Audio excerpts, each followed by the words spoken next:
রাজাকার শব্দটা প্রকাণ্ড একটা গালি, যাকে তাকে দেবেন না। আমার ছাত্রছাত্রী, আমাদের মেয়ে ছাত্রছাত্রীদের উপর যে লাঞ্ছনা হয়েছে তার বিচার বিধাতা করবেন, তার বিচারের জন্য আমরা নেমেছি। তার কাছে বিচার চাবো। কোথায় বিচার চাবো?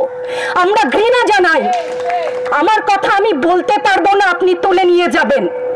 প্রতিবাদ করতে পারবো না, ভিন্ন মত প্রকাশ করতে পারবো না, আপনি আমাদেরকে রাজাকার বলে গালি দিবেন।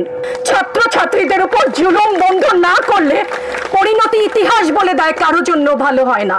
এখন আমাদের সাথে আমাদের প্রিয় সহকর্মী চৌধুরী সাইমা ফেরদৌস, আমাদের ইনস্টিটিউট অফ বিজনেস অ্যাডমিনিস্ট্রেশন থেকে, উনি সংক্ষেপে তার অনুভূতিটি বলবেন।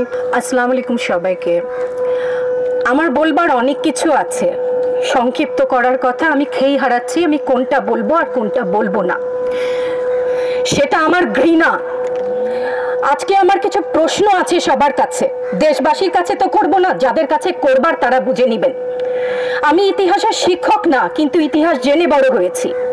আমার জন্ম ৭১-এর পরে, কিন্তু বই খাতা থেকে সরাসরি যুদ্ধে, ভাষা আন্দোলনে যারা অংশগ্রহণ করেছিলেন তাদের কাছ থেকে শোনা শিক্ষা থেকে জানি মুক্তিযুদ্ধের চেতনা কি, ভাষা আন্দোলনের চেতনা কি ছিল। মুখের ভাষা বাংলা বলতে পারি, সেই জন্য বোধহয় ভাষা আন্দোলনে শহীদরা শহীদ হননি। আমার কথা আমি বলতে পারবো না, আপনি তুলে নিয়ে যাবেন। প্রতিবাদ করতে পারবো না, ভিন্ন মত প্রকাশ করতে পারবো না, আপনি আমাদেরকে রাজাকার বলে গালি দিবেন। রাজাকার শব্দটা প্রকাণ্ড একটা গালি, যাকে তাকে দেবেন না। আমি অনুরোধ করছি না, আপনাদেরকে বলে দিচ্ছি। ছাত্রদের কথায় আমি কিছুটা পরে আসছি, সেখানে আমাদের সহকর্মীরা যারা বলেছে সেখানে আমি পূর্ণ একমত। আমাকে একটু বলে দেবেন আপনারা, মুক্তিযুদ্ধের চেতনা কি ছিল দেশের হয়ে? আপনারা বলবেন যে যারা শুধুমাত্র আমার বাবা মুক্তিযোদ্ধা ছিলেন তাই আমার অধিকার প্রাপ্য অনেক কিছু, সেখানে পূর্ণ সহমত। কিন্তু এর পরবর্তী কাল থেকে আজ পর্যন্ত যে সমস্ত মানুষ দেশের বিভিন্ন জায়গায় বিভিন্ন ক্ষেত্রে নিজের স্বার্থ বলিদান দিয়ে দেশের জন্য কাজ করে যাচ্ছে, সৎ পথে উপার্জন করছে, টেবিলের তল থেকে 10 লাখ 5 লাখ টাকার কোটি টাকা তো বাদই দিলাম না, সেই সমস্ত লোক সম্বরণ করছেন, তাদের মুক্তিযোদ্ধার চেতনা কি কিছু অংশে কম? সেই প্রতিবাদ করলে আপনি আমাদেরকে বলবেন রাজাকার।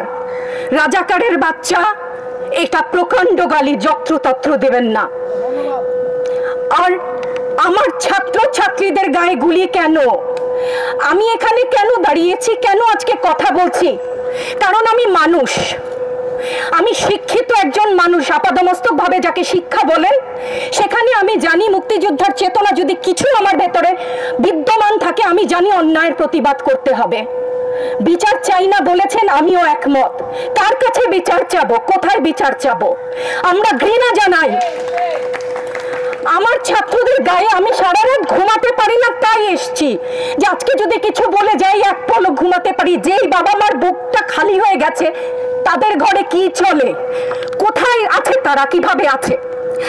আমার ছাত্রছাত্রী, আমাদের মেয়ে ছাত্রছাত্রীদের উপর যে লাঞ্ছনা হয়েছে তার বিচার বিধাতা করবেন, তার বিচারের জন্য আমরা নেমেছি।